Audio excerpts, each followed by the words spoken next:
ao podcast do Instituto E-Commerce Brasil. Meu nome é Bruno Garchag. Hoje eu converso com Rodrigo Gurgel, crítico literário e escritor.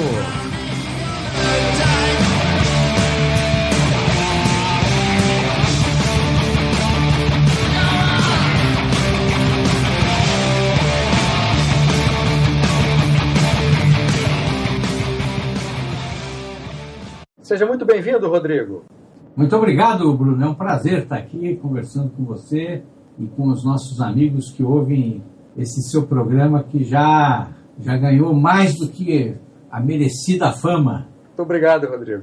Rodrigo, você ficou conhecido ou exposto, se é que a qualificação é mais acertada, nacionalmente no fim do ano passado, com a polêmica em torno de suas avaliações como jurado no Prêmio Literário Jabuti. Em entrevistas que você concedeu sobre o tema, em alguns textos, você tocou num ponto, a meu ver, fundamental, mas que não foi muito explorado nessas entrevistas, que é uma mentalidade consolidada no universo cultural brasileiro que vê o Estado como fonte de provisão de benesses e privilégios, vistos como direitos em prol do apoio à cultura nacional. Eu queria te perguntar, Rodrigo, qual é a consequência dessa cosmovisão no plano cultural? Bom, de fato, criou-se nos últimos anos uma cultura, né, de que cabe ao Estado ser a madrinha, não é nem o padrinho, né? Cabe ao Estado ser a madrinha da arte em geral. E o que é mais triste, né, quer dizer, é ver como grande parte dos artistas, incluindo aí os escritores, né, eles realmente desejam isso, né? Eles realmente almejam isso, quer dizer, eles almejam se submeter ao Estado. E alguns, inclusive, por razões sobre as quais eu prefiro não falar, né, alguns vivem disso. Quer dizer, eles se acostumaram e aprenderam, né, a usar o Estado em seu próprio benefício. O resultado disso, Bruno, é essa banalidade que nós vemos hoje, né? Quer dizer, se você pegar aí aleatoriamente 50 livros de ficção produzidos com apoio governamental ou com apoio estatal nos últimos 15 anos, né, você só vai encontrar trabalhos medíocres, né? E é fatal que seja assim. Né? Por que é fatal? Por dois motivos. Primeiro, o escritor que acredita que o Estado é a solução para tudo, né? Inclusive para o seu pão de cada dia, né? Quer dizer, o escritor que acredita que ele deve ser sustentado pelo Estado, né, é um sujeito moralmente fraco. Né? Quer dizer, se o Nelson Rodrigues estivesse vivo, né, ele com certeza diria o seguinte, quer dizer, para esses escritores, né, quer dizer, o que você deveria fazer é assentar tijolos durante o dia inteiro, né, e à noite, à luz de um toco de vela, escrever com um lápis de carpinteiro num saco de pão o que você deseja, o que você sonha. E não ficar aprisionado à vontade do Estado. E por que isso? Porque o que esses escritores não percebem, o que esses artistas não se dão conta, né? Alguns até percebem e realmente se vendem, né? Realmente em termos ideológicos, eles acabam se vendendo.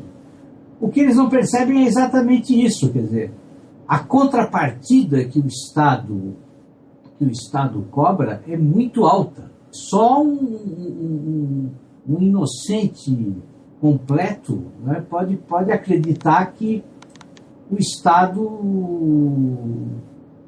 não faz uma cobrança ideológica, né, quando ele dá uma bolsa, quando ele concede algum tipo de benefício, né? A própria forma de se escolher os trabalhos que merecem essas bolsas ou os prêmios estatais, né? Mas principalmente essas bolsas que algumas empresas estatais se especializaram em conceder, a escolha é claramente ideológica. Agora, a literatura que nasce de um filtro ideológico, quer dizer, ela só pode ser uma porcaria, né? Ela só pode ser uma coisa inútil, quer dizer, uma coisa que talvez agrade ao ego de alguns momentaneamente, né? Cumpra talvez um papel aí de propaganda governamental, qualquer coisa do gênero. Mas como arte é uma coisa que não permanece, né? E o grande problema, quer dizer, na verdade, isso escapa esse controle ideológico do governo, quer dizer, ele escapa da própria concessão de bolsas ou de outros benefícios, né? E avança para outros projetos, para outras áreas do governo, né? Você veja, por exemplo, Bruno, eu falava até sobre isso recentemente, numa palestra que eu dei sobre a questão da liberdade de expressão na época da Revolução Russa, né? Hoje, quer dizer, quem é o principal comprador de livros didáticos e paradidáticos no Brasil? É o próprio governo. É o próprio governo. O governo faz compras anuais que representam milhões, né? Claro, e é evidente que as editoras elas querem vender para o governo, né? Quer dizer, é o principal comprador, que compra o maior volume de obras, né? Agora, é evidente que essa compra ela é uma compra ideológica, né? Então, o fenômeno que acontece hoje no nosso país é uma coisa muito triste. Por quê? Porque o governo ele estabelece para as editoras o que ele vai comprar e o que ele não vai comprar. Quer dizer, qual é o conteúdo que ele quer e qual o conteúdo que ele jamais comprará. Ora, é evidente que as editoras elas fazem o quê? Elas convencem os autores de que eles precisam escrever de acordo com aquilo que o governo pede, né? Quer dizer, é um jogo evidentemente silencioso, onde ninguém fala absolutamente nada, quer dizer, onde ninguém divulga esse tipo de coisa, mas é evidente que há uma censura silenciosa, né, da qual todos participam. O governo impondo a sua vontade, impondo a sua linha ideológica, e as editoras sugerindo amavelmente aos escritores para que eles escrevam de acordo com aquilo que o governo quer. E os escritores, porque querem vender seus livros, porque querem ganhar direitos autorais e porque precisam disso, é evidente, também acabam se submetendo. Quer dizer, é evidente que nessas compras editoriais, nessas compras de livros didáticos e paradidáticos, certamente devem existir obras boas, né? Mas elas não são absolutamente a maioria, né? De forma alguma. Mas acho que, dado o estado de coisas, o grau de dominação cultural que existe, eu presumo que seja um tanto quanto difícil até arranjar quem produz esse livro numa visão diferente da que já está estabelecida, pois não? Não, olha, isso até talvez pudesse ocorrer, né? Talvez pudesse ocorrer.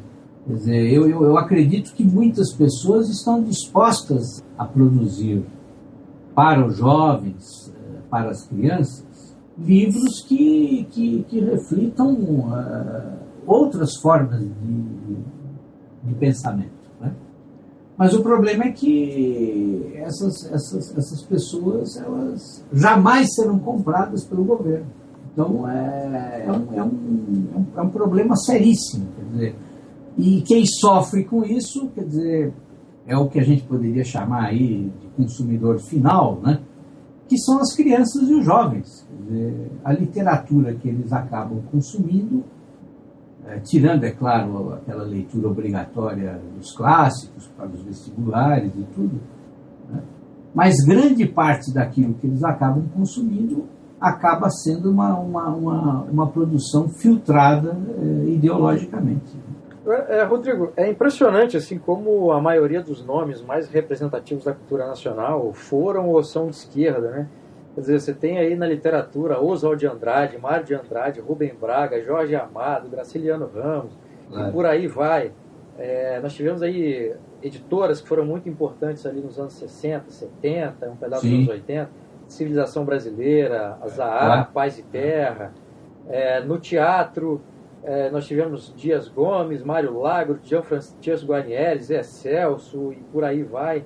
Na pintura também nós tivemos grandes nomes identificados aí com a esquerda, ou eram socialistas ou comunistas, Portinari, Diego Cavalcante, Tarsila do Amaral. Na música, Vinícius de Moraes, Ataúfo Alves, aí passando mais para frente, o Paulinho da Viola, Gonzaguinha, Tom Zé. No jornalismo, muita gente inclusive que estava no comando das redações, como Cláudio Abramo na Folha, foi o grande editor da Folha, o Alberto Diniz no JB, o Mino Carta na Veja, Zueni Ventura, Hélio Gaspari. No cinema você tinha o Arnaldo Jabor, Cacá Diegues, Nelson Pereira dos Santos, Vianney, enfim. E na educação, os dois grandes nomes, Paulo Freire e Darcy Ribeiro.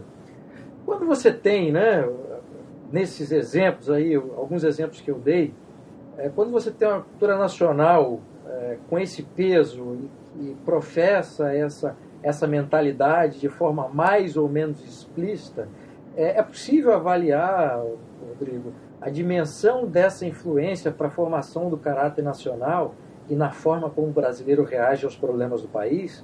Olha, Bruno, assim, a sua lista, ela é angustiante, né? Porque, assim, quer dizer, a impressão que dá é que nós estamos dominados pelos stalinistas, né? Essa gente toda, de alguma forma, pactuou com tudo o que aconteceu no regime soviético, né? E silenciou sobre aqueles milhões de crimes, né? Quando não foram ou premiados por eles, né? Quer dizer, como Jorge Amado, por exemplo, que recebeu a medalha Stalin, né? E não creio que tenha ficado nem mesmo corado, né, com isso, e como outros que escreveram por encomenda, né, como o próprio Jorge Amado, né? Ele tem vários romances que ele escreve por encomenda do pai. Enfim, a sua questão, quer dizer, como é que isso influencia o caráter nacional? Eu acho que, em termos de caráter nacional, o que a gente poderia dizer é que, assim, o país se tornou, e a gente vê isso muito claro hoje, né? Nós nos tornamos o império do coitadismo, né? Quer dizer, essa coisa de que o pobre, né? o injustiçado social, né?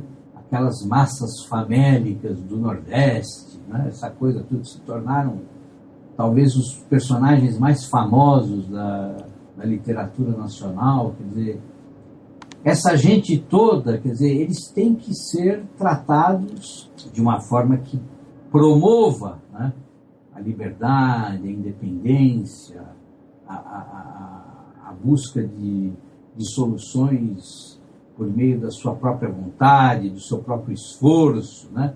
Mas não, quer dizer, essa massa toda tem, quer dizer, eles são realmente coitados, né? Eles têm que ser tratados como sempre por meio da caridade institucional, né? E isso é uma visão que hoje se institucionalizou, né?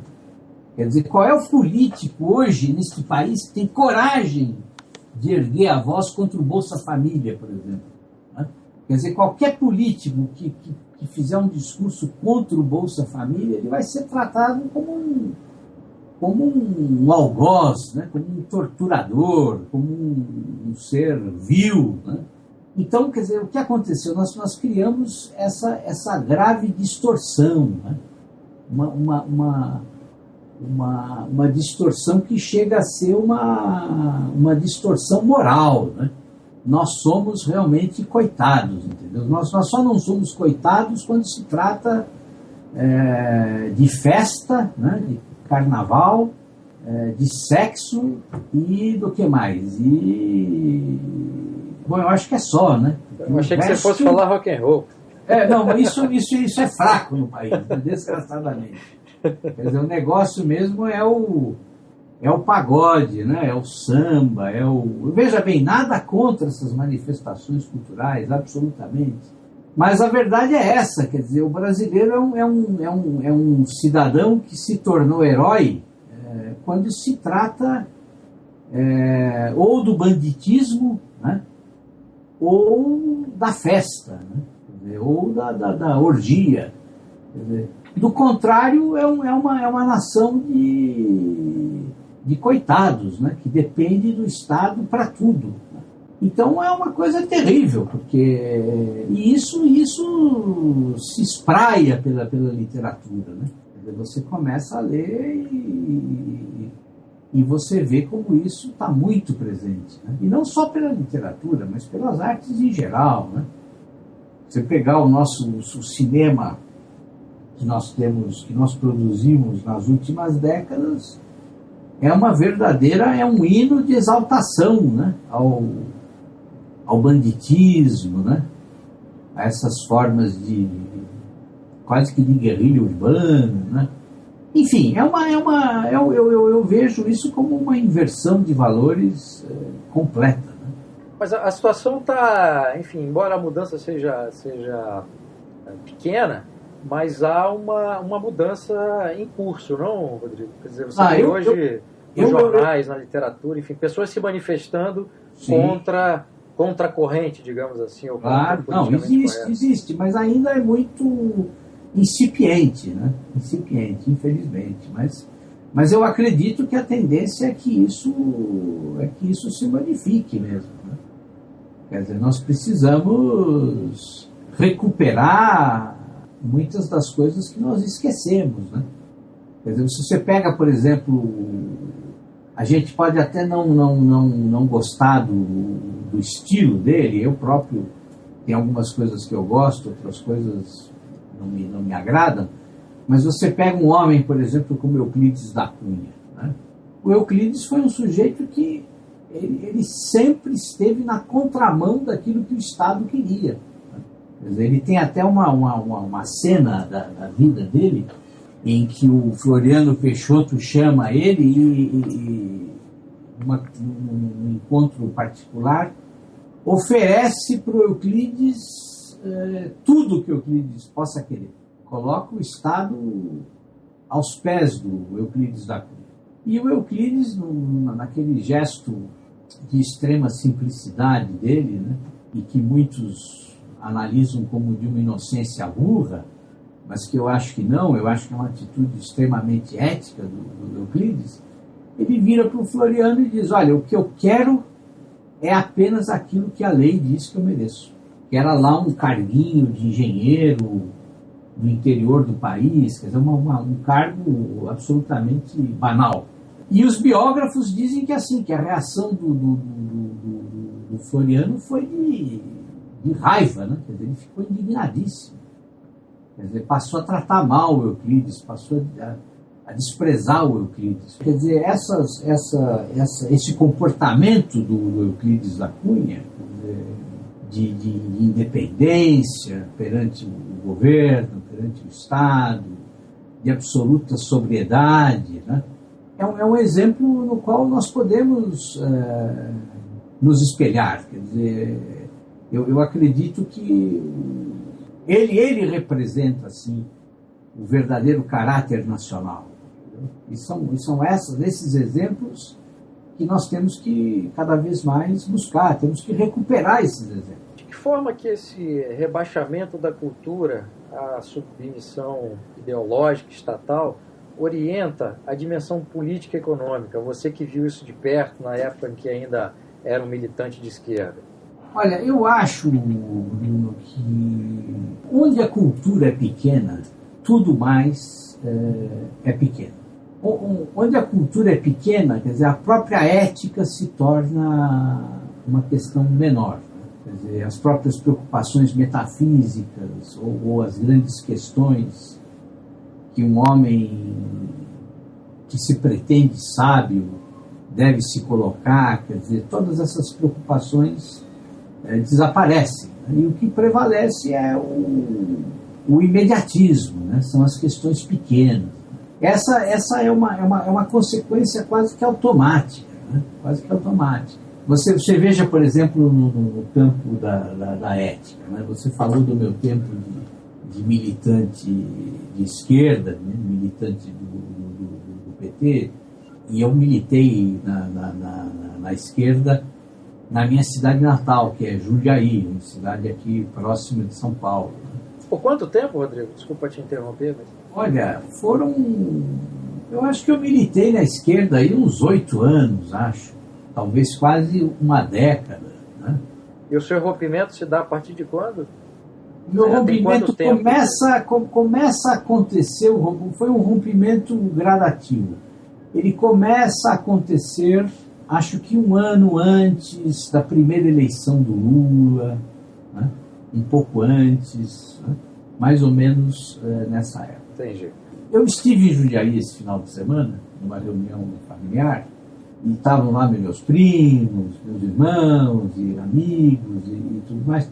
E a conversa girava exatamente em torno disso que você me pergunta. Né?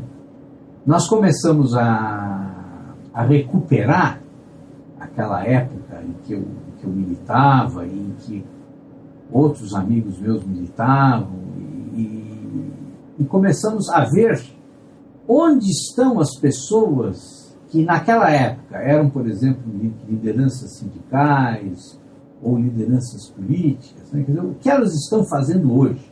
Claro, aquelas que não se afastaram do partido, aquelas que continuaram na esquerda, né? Bom, a conclusão que nós chegamos, né, entre risos e boas doses de uísque, foi que assim, que todos se corromperam. Quer dizer, aquelas pessoas hoje são as pessoas que são alvos de processos, são as pessoas que estão na mídia constantemente acusadas, são aquelas pessoas denunciadas pelo Ministério Público, né? Quer dizer, é claro, é evidente que não é uma regra absolutamente geral, né? Mas muitos daqueles pretensos líderes, né, daquela época, quer dizer, à medida que foram ganhando postos, né, nas diversas áreas do Estado,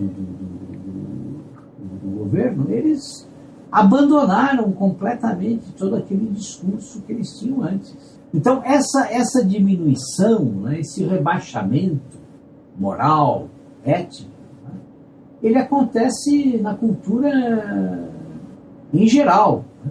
Quer dizer, hoje, por exemplo, em que escola, por exemplo, no curso de segundo grau, que é o equivalente hoje ao que chamam de ensino médio, né?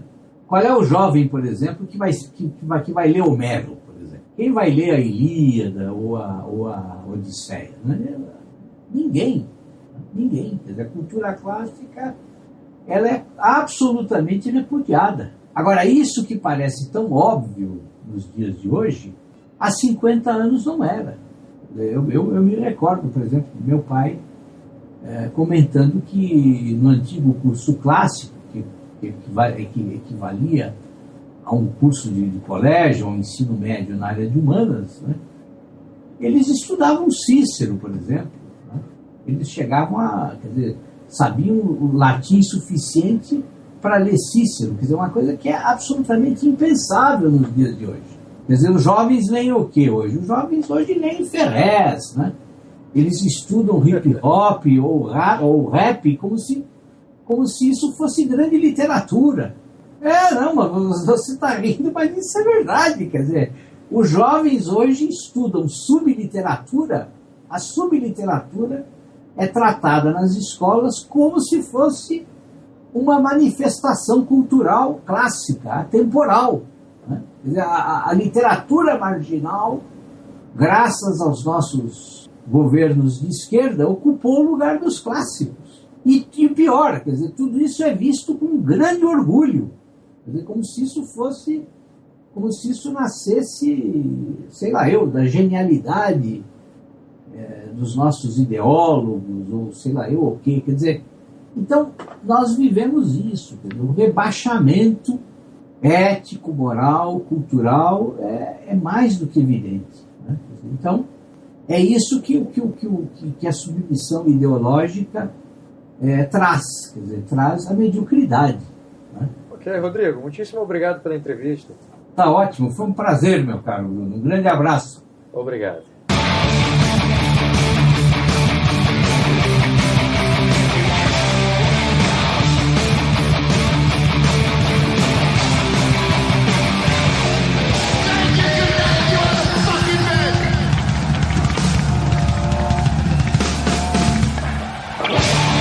Esse foi o podcast do Estudo Ludwig Fomes Brasil. Meu nome é Bruno Garchagen.